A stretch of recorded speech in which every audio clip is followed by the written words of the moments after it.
Welcome back to the completed ticket challenge. This is the last video. You made it. Congratulations. We're glad that you joined us here for this program, and we hope that you've seen some really great results already. So today's pretty straightforward.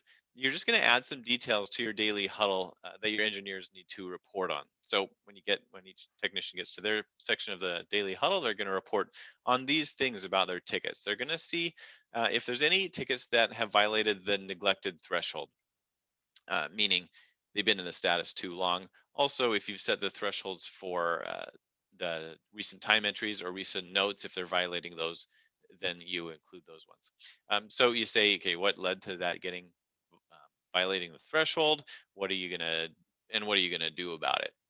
Another thing to report on is the number of tickets in the in progress column.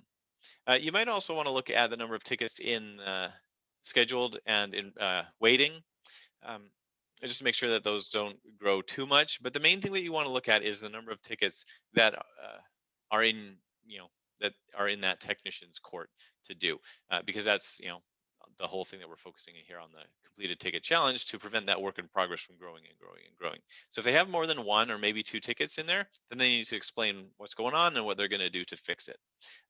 Maybe that's not the right number today. You're still getting this all under control, but I would hope by this time next week that they can all have one, maybe at the most two tickets there in progress.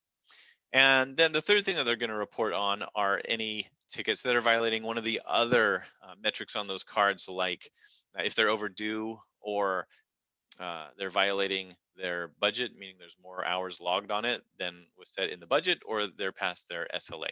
They need to identify those, say what's going on, and how they're going to address that too.